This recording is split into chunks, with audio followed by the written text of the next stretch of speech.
Contrary to popular belief, not all colleges have fraternities or sororities.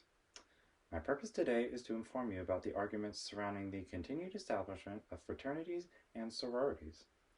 Now, even though I've never been in a fraternity and have never participated in any related events, I do have family members who have.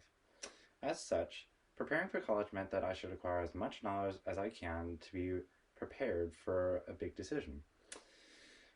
After listening to what my family had to say and conducting some research, I learned much that I didn't know before.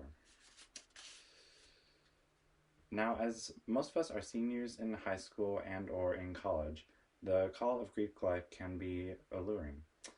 After all, no one thinks of college without thinking of the words fraternities and sororities.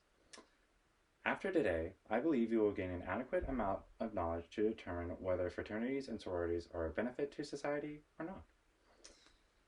I will begin by mentioning some reasons people keep supporting fraternities and sororities, and then conclude with some reasons some might want to get rid of fraternities and sororities. With our roadmap in place, let's begin with some reasons why fraternities and sororities continue to benefit their members. There are two key benefits fraternities and sororities continue to provide for their members. The first benefit stems from the leadership skills that are fostered within the Greek system.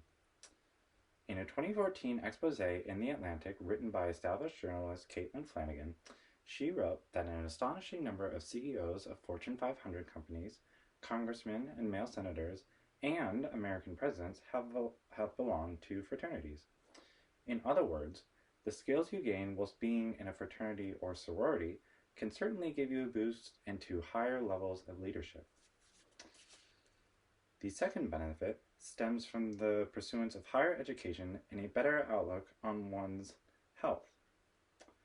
In a 2019 article concerning the effects fraternities and sororities have on post-college life, P. Wesley Rutan and J. Walker, both experts in applied microeconomics, mentioned that there are well-documented correlations between people with greater levels of education and lower mortality rates.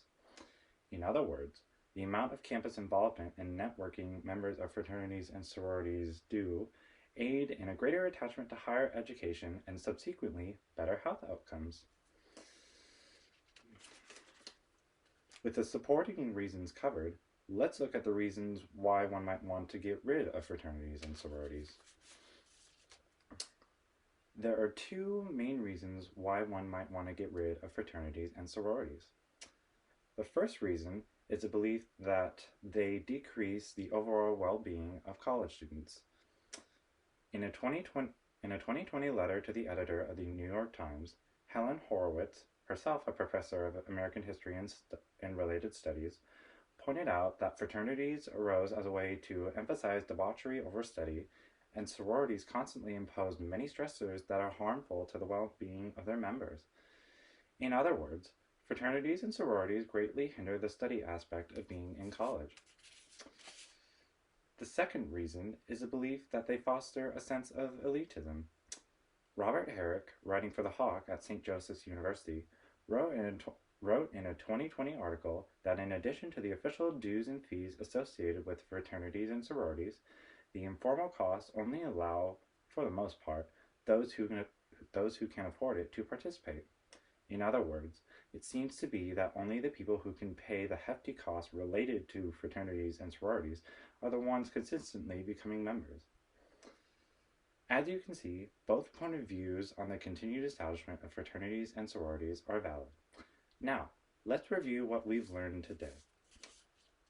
First, we learned about two reasons that people keep supporting fraternities and sororities, to include the fostering of leadership roles and a better outlook on one's health. Next, we learned two reasons one might want to get rid of fraternities and sororities, which included the belief that they decrease student well-being and the belief that they foster a sense of elitism. Now, as seniors in high school on the cusp of college life, the idea of Greek life seems overwhelming. Now that we have heard the various viewpoints regarding it, we are well versed in what being a part of Greek life means within the greater college community. Soon we will have to ask ourselves whether being a frat bro or sorority sister are what we want to identify ourselves as or not.